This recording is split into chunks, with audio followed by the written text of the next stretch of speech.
তাকে করা হয়েছে, এবং তাকে যেভাবে, এবং স্টেট ডিপার্টমেন্টই তাদের রিপোর্টে বলেছে যে এটি তাদের একটি একটা পলিটিক্যাল প্লয়, এটা একটা রাজনৈতিক ষড়যন্ত্র। স্টেট ডিপার্টমেন্ট বলছে বেগম খালেদা জিয়াকে রাজনীতি থেকে দূরে সরানোর জন্য, যেটা আমি এর আগেও বলেছি।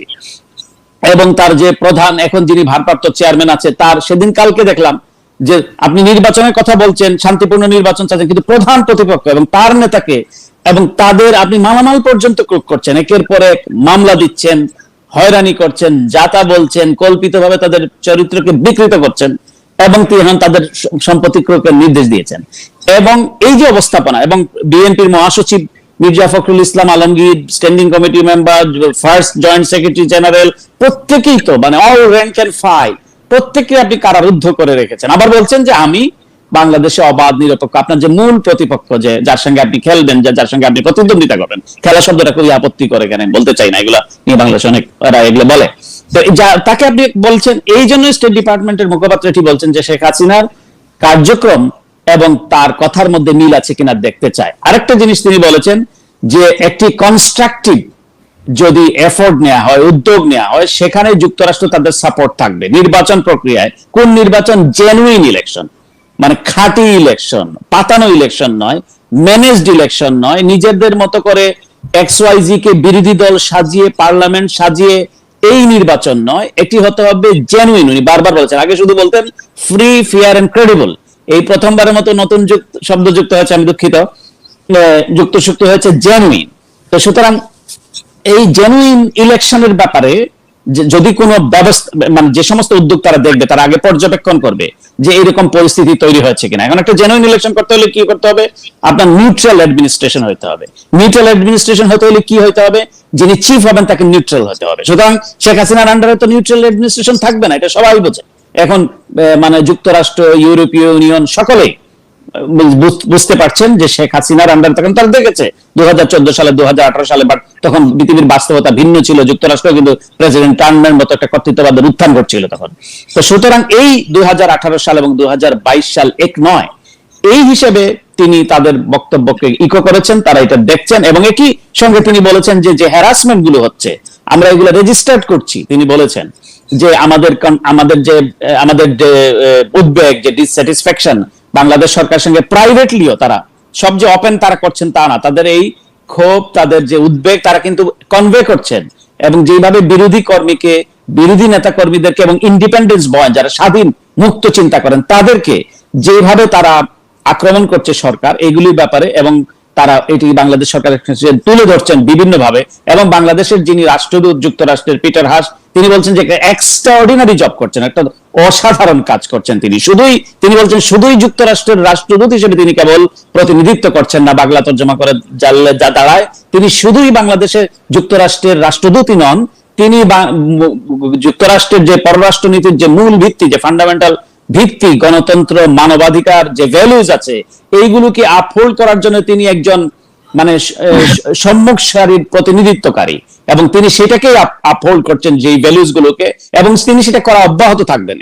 তিনি এখানে যুক্তরাষ্ট্রের অ্যাম্বাসেডারকে নিয়ে এসেছেন, কারণ এর আগে যুক্তরাষ্ট্রের অ্যাম্বাসেডারকে নিয়ে আলোচনা হয়েছে। বাংলাদেশে অনেকে, বাংলাদেশের সরকার প্রধান থেকে শুরু করে মন্ত্রীরা একে তার বিরুদ্ধে বিষাদগার করা হয়েছে। তাকে যে সুমনের বাড়িতে যাওয়ার পরে যে তাদেরকে লেলিয়ে দেওয়া হয়েছে, আওয়ামী সমর্থক নেতা কর্মীদেরকে, তাকে হেনস্থা করার জন্য, এই বিষয়ে এবং কতগুলো দেখলাম বিবৃতিবাজ তারা বিবৃতি দিয়েছে, এখানে নাকি তারা কমপ্লেন করেছে, যদি এটা কোনো সত্যতা খুঁজে পাই নাই। তখন তিনি কিন্তু যুক্তরাষ্ট্রের রাষ্ট্রদূতকে, তিনি যুক্তরাষ্ট্রের শুধু রাষ্ট্রদূতই নন, মানবাধিকার, গণতন্ত্র সুরক্ষার ক্ষেত্রেও তিনি একজন একটা সাউন্ড, একটা ভয়েস, একটা স্ট্রং পজিশন তিনি তার আছে, এটি তিনি একো করেছেন। সুতরাং বাংলাদেশের এটা যদি কেউ মনে করেন, এবং শেখ হাসিনার কথা এবং কাজের যে মিল নাই, এটি কিন্তু তিনি মানে বলে দিলেন। এবং যে ব্যবস্থা বাংলাদেশে দেখা যাচ্ছে, তাতে কিন্তু এই পরিস্থিতিতে তার অ্যাকশন এবং তার কথা, অর্থাৎ তার কাজ এবং কথার মধ্যে অনেক ফারাক রয়েছে। এগুলি তার আগে দেখবেন, তাদের সাম্প্রতিককালে তাদের অনেকগুলো ভিজিট হবে এবং হচ্ছে বাইলেটারাল এবং বিভিন্ন, এবং তারা এটিও বলেছেন যে তারা সবার সঙ্গে কথা বলে। যদি আপনি আগের বিষয় যান, তখন সেই বিষয়ে কথা বলা যাবে। সুতরাং যুক্তরাষ্ট্রের অবস্থান এখানে অত্যন্ত পরিষ্কার যে বাংলাদেশে তারা একটা ক্রেডিবল, জেনুইন ইলেকশন চায়, পাতানো নির্বাচন নয়, এবং একটা জেনুইনলি ইলেকশনের যাতে পথ তৈরি হয় সেটার ব্যাপারেও তিনি বলেছেন। অর্থাৎ পথ মানে যারা ইলেকশন কন্ডাক্ট করবে, পরিচালনা করবে, সেই সমস্ত প্রতিষ্ঠান সরকার প্রধান থেকে শুরু করে সেগুলোকে নিউট্রাল হতে হবে। আপনি যদি বলছিলেন যে আগের ব্রিফিং বা আগের বক্তব্যের চেয়ে খুবই সিগনিফিক্যান্ট যে ফ্রি, ফেয়ার এন্ড ক্রেডিবল ইলেকশনের জায়গায় এখন নতুন শব্দ প্রতিস্থাপিত হয়েছে, জেনুইন। এবং আমি যেটি প্রথমেই বলছিলাম যে জেনুইন এর ব্যাখ্যাটা আসলে খুব কঠিন। What is genuine? মানে জেনুইন মানে আছে না কিছু ইংরেজি শব্দ, জেনুইন রিপ্রেজেন্টস জেনুইন অ্যাকচুয়ালি। তো জেনুইন মানে কি সবাই বুঝে, আপনি তো একটু ব্যাখ্যা করেছেন। তো আমরা একটু দেখে আসতে চাই আমাদের এই যে মানে আমাদের যে ক্লাউন যে ফরেন মিনিস্টার, তার কথাগুলোর মধ্যে অনেক বিনোদন আছে, দর্শকদের একটু দেয়া দরকার। একটু শুনি যে বক্তব্যটা রেফারেন্স আপনি দিয়েছেন সেটা একটু দর্শকদের দেখাতে চাই। কাজ দেয়, আমরা ভেরি ট্রান্সপারেন্ট, সবচেয়ে ভালো জ্ঞান রাখে বাঙালিরা। আর বিদেশিরা আমাদের যখন মাঝে মধ্যে সুপারিশ দেন, এগুলো খুব আহাম্মকের মতো মনে হয়, অলিক। কারণ এই দেশ হচ্ছে পৃথিবীর মধ্যে অন্যতম দেশ যেখানে আমরা আপনার ডেমোক্রেসির জন্যে, টু আপহোল্ড ডেমোক্রেসি, মানবাধিকার, মানুষের ডিগনিটি অফ হিউম্যানস, এইগুলোর জন্য আমরা রক্ত দিয়েছি। 30 লক্ষ লোক বাঙালি রক্ত দিয়েছে কিসের জন্যে? গণতন্ত্রকে প্রতিষ্ঠিত করার জন্য, মানব অধিকারকে প্রতিষ্ঠা, আপনার ন্যায় বিচারকে আর দুনিয়ায় কোথাও 30 লক্ষ লোক রক্ত দেয় নাই। তারপর তারা আসছে আমাদের বুঝাতে। আর এখানে প্রত্যেকের হৃদয়ে ডেমোক্রেসি, প্রত্যেকের হৃদয়ে ডেমোক্রেসি। ইলেকশনে যান, 70-80% নিচে লোকে ভোট দেয় না, এর চেয়ে বেশি ভোট দেয়। আর যারা আমাদের সুপারিশ দেন তার দেশে 25% 30% লোক ভোট দেয়। তাতে কি আবার এসে বড় বড় বকবক করে? নিজের দিকে তাকায় না কেন? তাদের সে ক্যান্ডিডেট পাওয়া যায় না ইলেকশন করার, এইরকম দুরবস্থা। আর আমার এখানে একটা পজিশনের জন্য 100 জন ক্যান্ডিডেট দাঁড় হয়ে যায়, আর ওরা আসে আমাকে। সুতরাং আপনারা মিডিয়াগুলো নিয়ে অত হইচই করেন কেন? বরং আপনাদের কারণে এই বিদেশিগুলো কি পাচ্ছে, পাত্তা পাচ্ছে। আপনারা বিদেশিদের কাভার করা বন্ধ করেন। কাভারের যদি আপনারা বন্ধ করেন, পরের দিন ওরা ঘরে বসে খালি হুক্কা খাবে।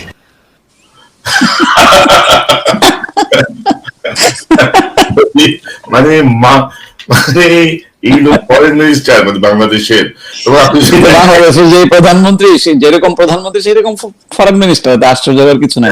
এবং এই মানে ধরেন বছরখানেক আগেই দেখেন তার সাবমিসিভনেস। Thank you, Excellency. Thank you for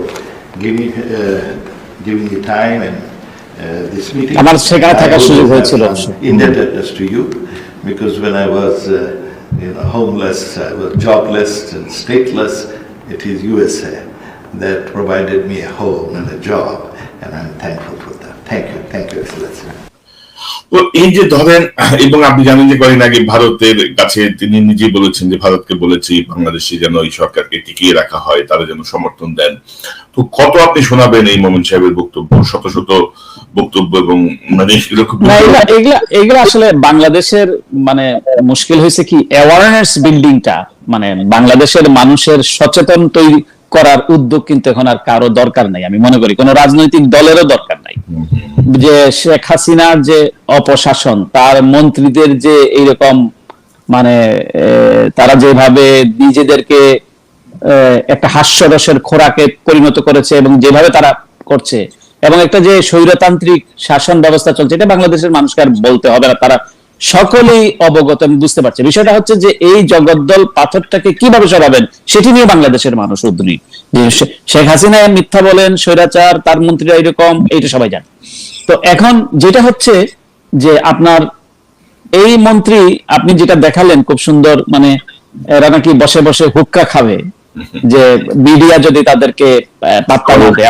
হ্যাঁ, এবং এই মিটিং এ তিনি যেখানে আসছিলেন কভার করার জন্য, স্টেট ডিপার্টমেন্টে আমিও ছিলাম সেখানে, তিনি যেভাবে যে তার যে হাঁটু গেড়ে যে তিনি বাংলা যেটা বললে দাঁড়ায় যে আমি গৃহহীন ছিলাম, এই ইউএসএ আমাকে ঘর দিয়েছে, আমি চাকরিহীন ছিলাম, আমি বাস্তুহীন ছিলাম, আমি চাকরিহীন ছিলাম, আমাকে চাকরি দিয়েছে, আমার থাকার জায়গা ছিল না, থাকার জায়গা হয়েছে, এই ইউএস এর প্রতি আমি কৃতজ্ঞ, এরকম একটা মানে আপনি জানেন যে এই কথাটাও মিথ্যা। কারণ উনি কিন্তু জিয়াউর রহমানের শাসনামলে পিএইচডি করার জন্য মানে উচ্চশিক্ষার্থীদের জন্য আমেরিকা এসেছিলেন কিন্তু। হ্যাঁ, তা বটে। বা তারও আগে যেতে হবে, তিনি কি করতেন তখন সেখানে?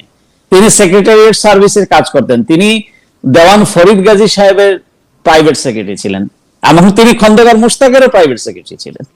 তো একান্ত সচিব ছিলেন, এবং আমরা মানে পারিবারিক ভাবে ওনাকে ভালোভাবেই জানি, এবং ওনার বাবা একসময় মুসলিম লীগ করতেন, নাম করা উকিল ছিলেন সিলেটের, এবং জিন্নার মোহাম্মদ আলী জিন্নার পক্ষে তখন মানে খুব বড় সাপোর্টার ছিলেন। তো সুতরাং এটা একটা অন্য দিক, মানে তার ফ্যামিলি ব্যাকগ্রাউন্ডের সাথে তার এই অবস্থান বর্তমানে যায় না।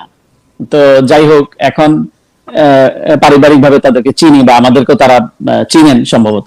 তো যাই হোক, এখন যেটা হয়েছে যে তার এই যে কথাবার্তা, কারণ হচ্ছে কি যে মোমেনের এখন সব ধ্যান জ্ঞান কিন্তু শেখ হাসিনাকে, শেখ রেহানাকে, কারণ শেখ রেহানার সাথে তার যোগাযোগ ভালো, তাদেরকে খুশি করা, তাদেরকে কোনো কথায় যাতে তারা মানে, তো এই জন্য অ্যাডভান্স বলতে গিয়ে আরো বিপদেও মানে তাকে পড়তে হয়েছে, যেটা বিপদ না, সে তো পাবলিকলি উনি বলেছেন যে আপনার জন্মাষ্টমীর অনুষ্ঠানে যে তিনি ভারতে গিয়ে অনুরোধ করেছেন যে শেখ হাসিনাকে যাতে ক্ষমতায় রাখে ভারত। তো এই যে অনুরোধ, এই যে ইভেন তিনি সেক্রেটারি ব্লিংকনকে বলেছেন, যে অনুরোধ করেছেন, তিনিই বলেছেন যে বিএনপি কে যাতে আগামী নির্বাচনে আনার ক্ষেত্রে ভূমিকা রাখে যুক্তরাষ্ট্র। তো তাদেরই অনুরোধের তো, এটা তো তাদেরই অনুরোধ। তারাই কিন্তু এই আওয়ামী লীগই কিন্তু 2013 সালে সুজাতা সিংকে এইখানে এনে মুসাবিদা করেছিল এরশাদের সাথে, এবং পাতানো নির্বাচনের জন্য ভারতের যে পররাষ্ট্র সচিব। বিদেশিদের ইনভলভমেন্ট কারা করছে? এই ভারতের পররাষ্ট্র সচিব এসে একতরফা নির্বাচনে করে জেনারেল এরশাদকে সিএমএইচ এ ভরে তারা যে করেছে, তো সুতরাং এটা তো তারাই করেছে। এবং এই আপনি শুধু এইখানেই না, আপনি দেখবেন এই যে মিশেল ব্যাচেলেট যখন বাংলাদেশে গেলেন, তখন তারা একটা বিশিষ্ট নাগরিক, মানে যদিও বিশিষ্ট নাগরিকের প্রতি আমার প্রবল আপত্তি, নাগরিক হবে সমান, কিন্তু বাংলাদেশে দেখবেন এক শ্রেণীর লোকেরা বিবৃতিতে তারা বিশিষ্ট নাগরিক, তারা তো নাগরিক, আপনি যদি বলেন সকল সংবিধান যদি সকল নাগরিকের সমমর্যাদা দেয়, আপনি বিশিষ্ট নাগরিক হলেন কি করে? তো শেখ হাসিনার পক্ষে, আওয়ামী লীগের পক্ষে যখন কোনো বিবৃতি যায়, বিশেষ করে যে যুক্তরাষ্ট্রের রাষ্ট্রদূতের বিরুদ্ধে তারা যখন বিবৃতি দিয়েছেন, বিশিষ্ট নাগরিক, প্রথম আলো এবং অন্যান্য পত্রিকা লিখছে। আবার মির্জা ফখরুল ইসলাম আলমগীরের জন্য, মুক্তির জন্য যারা বিবৃতি দিচ্ছেন, তাদেরকে বলা হচ্ছে বন্ধু শুভাকাঙ্ক্ষী।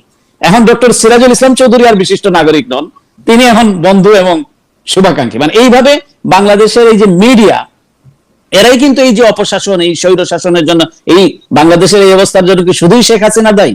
এই সকল সিভিল সোসাইটি, এই সকল মিডিয়া, এই দায় কি তারা এড়াতে পারবে? বাংলাদেশকে কোথায় নিয়ে ঠেকেছে, কোথায় গিয়েছে?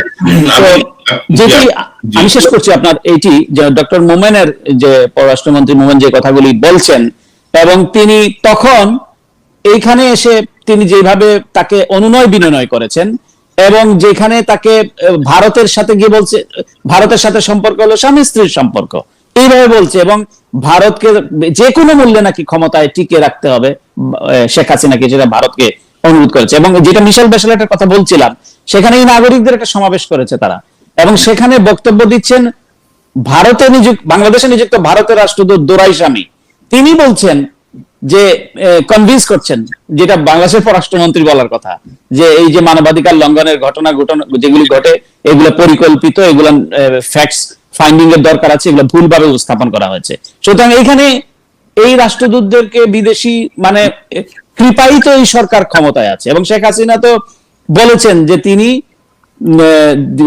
চুক্তি করতে পারেননি বলে, গ্যাস বিক্রির চুক্তি, তারপরে দেশের বিভিন্ন চুক্তি করতে পারেননি বলে তিনি ক্ষমতা আসেননি, এই জন্য নাকি বিএনপি ক্ষমতা আসে। অথচ 2001 থেকে 2006 সাল পর্যন্ত কোনো চুক্তি হয়নি, বরং ভালো কূটনৈতিক সম্পর্কই ছিল না। এই গ্যাস চুক্তি, এই আদানির যে চুক্তি, ওয়াশিংটন পোস্ট যেটি এগুলো তো সব শেখ হাসিনার আমলেই হচ্ছে। তা শেখ হাসিনা যা বলেন তার উল্টোটা করেন, সব মানুষ জানে, এখন যুক্তরাষ্ট্রও জানে, ইউরোপীয় ইউনিয়ন জানে, সকলেই জানে যে শেখ হাসিনার কথা এবং কাজে মিল নাই। জি, আপনি যা বলছিলেন। আমি একটা ইনফরমেশন দিতে চাই, যে ধরেন আমি ইতিমধ্যে শুনলাম বাংলাদেশ থেকে, যে ধরেন যাদের এইসব ডাবল স্ট্যান্ডার্ড, মানে ধরেন যে আমেরিকায় গ্রিন কার্ড আছে, বা কারো কারো আমেরিকায় ফ্রিকোয়েন্টলি আসা যাওয়া করেন, অবস্থান হচ্ছে আমেরিকার বিরুদ্ধে, ছেলে মেয়েকে পড়ান, এরকম অনেককেই এটাকে চিঠি দেওয়া হয়েছে যে তোমার ভিসা ভ্যালিড নাই, তুমি যাওয়ার চেষ্টা করো না।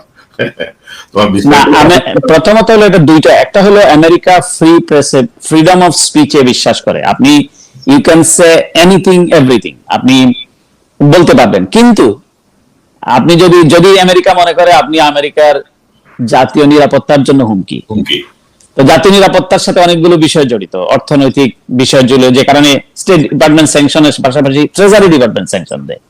সুতরাং এটা যাদের বুদ্ধি আছে বা যারা এগুলা নিয়ে গবেষণা করে বা পড়ে তারা